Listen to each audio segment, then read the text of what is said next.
Get the Quote by Tom Seast. The family. For those that don't know me, I grew up smack dab in the middle of Illinois on the edge of a small town of Hopedale, Illinois.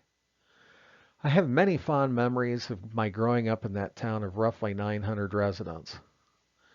My two younger sisters and my older brother and I attended the same grade school in that small town. My graduating class in 1979 had a whopping 36 students in it. Hopedale was a close-knit community where neighbors looked after neighbors and kept an eye on each other. I was a nerdy, awkward lad, but managed to make a few friends in grade school, even though I excelled in nothing. I'm pretty sure I was nerdy and annoying, and those weren't sought-after qualities. But the community, the people, and the family can be very forgiving and forgetful in these circumstances. The early years. My main memories of my early years in Hopedale are centered around going to church out in the country, mowing lawns for families in town, vacations to Minnesota to see relatives, and riding my bicycle around town delivering newspapers. As a family, we played lots of board games when time permitted, and we all spent time doing our homework for school. I'm not sure that we were the typical family in Hopedale, but I don't suppose there was a typical family in Hopedale. My brother and I learned to ride lawnmowers and go-karts at an early age, and I suppose that this led us to learn to drive at an earlier age than most. Hopedale was a farming community, and it was not uncommon for younger kids to learn to drive farm equipment, motorcycles, trucks, and cars at an early age than in most communities. The high school years. All four of us kids graduated from 8th grade at the local grade school and then attended Olympia High School, which was a consolidated school district in the cornfields outside Stanford, Illinois. To travel the 13 miles each way to school, we either had to drive, take the bus, or ride a bicycle, as the walk both ways would have consumed too much time. The Olympia School District encompassed 400 square miles, which included 8 towns at the time that were similar in size to Hopedale.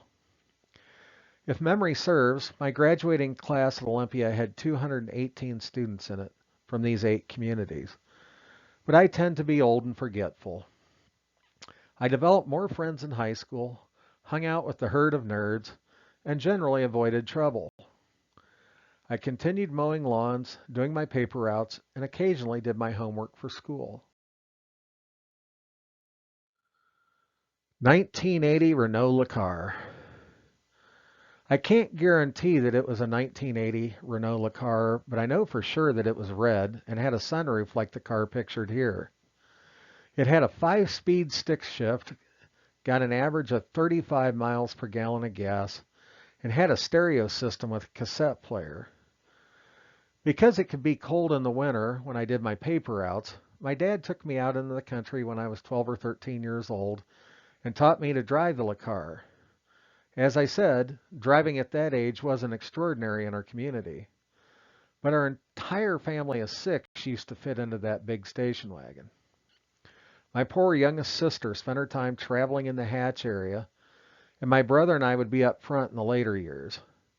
But it was a great car, handled well in the snow, and got us to where we were going.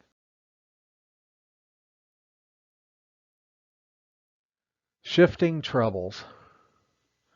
The LeCar performed flawlessly on our many trips to school, the cities, and to Minnesota for the occasional vacation.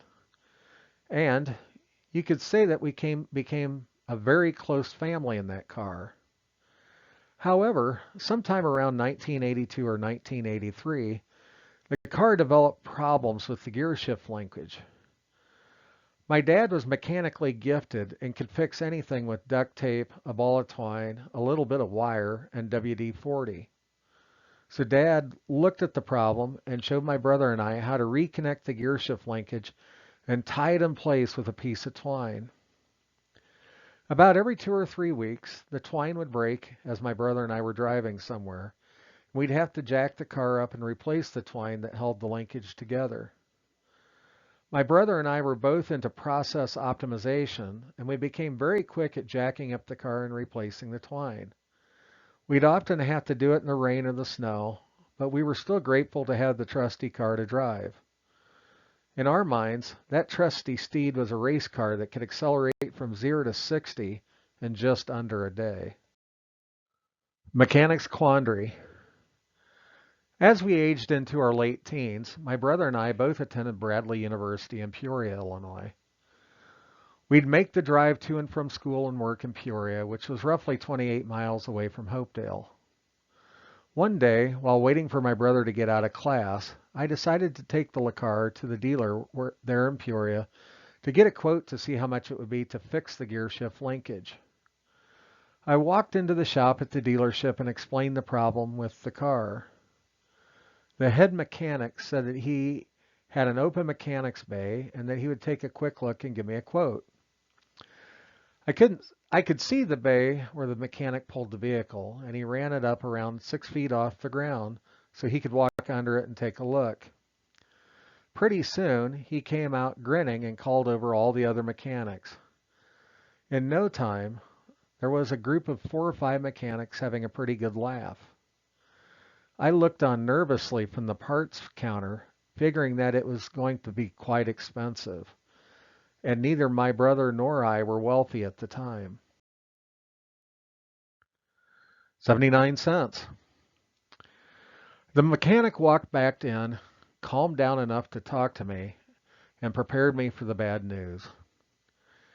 He said that he and his team had examined it closely and determined that the car just needed a 79-cent O-ring, and the fix would be complete. Of course, as he pointed out, they would normally charge for mechanic's time as well. But he and his team felt so bad, they put the part on the car and sent me on my way without charging me one thin dime. He said that they felt bad for us changing that twine all those years and wanted us to be happy with their dealership and service. I felt a little embarrassed, but thanked him profusely for the free part and service. The lessons. I learned a big lesson that day, which I still remember to this day. Always get a quote or two when you have a problem, as in most cases, they don't charge for the quote. Had I gotten a quote when the problem happened, rather than pushing the problem off on my dad, I would have had to sacrifice a Mountain Dew or two, but wouldn't have had to spend all that time jacking up the car and changing the twine. I also learned that strangers are generally kind, even when they're in circumstances where they could have made me look stupid. It helped me develop a growing respect for the mechanically gifted. The situation also taught me that while most people think businesses are out to get every last dollar, they often will do things for free or inexpensively to generate goodwill in the community. By the time I left the Peoria area, that dealership had become rebranded as American Motor Cars, and Renault quit having a dealership there. It is hard to learn lessons like that from books. Sometimes you need to get your learning and living. The LeCar. That LeCar served us well while we had it in the family. It met its end in a field in a car accident that injured my mom and dad. While I don't like the ending of the story of that LeCar, I still have many happy memories of traveling down the road in that car with the family. And I have no doubt that that LeCar is why my siblings and I tend to have larger vehicles now. We learned many life lessons together in that car and on those trips, and I am forever grateful.